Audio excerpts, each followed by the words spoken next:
Lalu di video ini kita akan membahas hardware. Langsung kita mulai.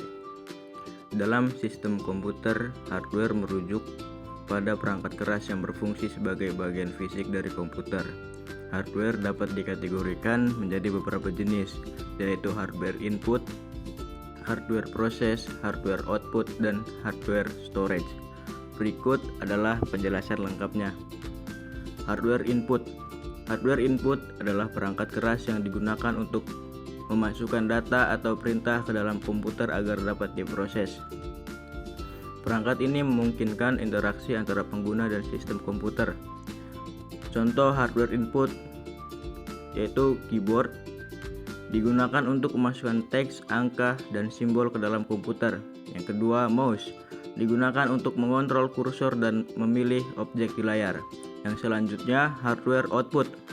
Hardware output adalah perangkat yang menampilkan hasil pemrosesan dari komputer dalam bentuk visual, audio, atau bentuk lainnya.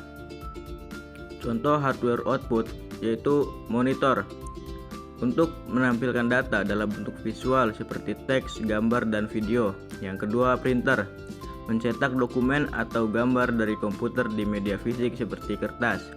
Yang selanjutnya, hardware proses, perangkat keras yang berfungsi mengolah data yang masuk dari perangkat input dan mengubahnya menjadi informasi yang dapat digunakan.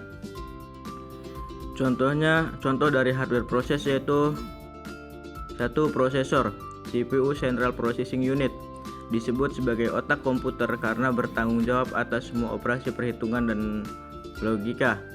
Yang kedua, RAM, Random Access Memory, yaitu memori sementara yang menyimpan data dan instruksi program yang sedang berjalan. Yang terakhir, hardware storage. Hardware storage adalah perangkat keras yang digunakan untuk menyimpan data secara sementara atau permanen.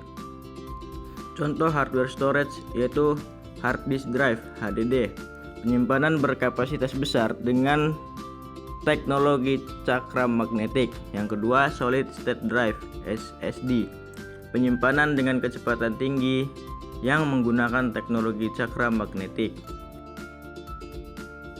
Sekian videonya.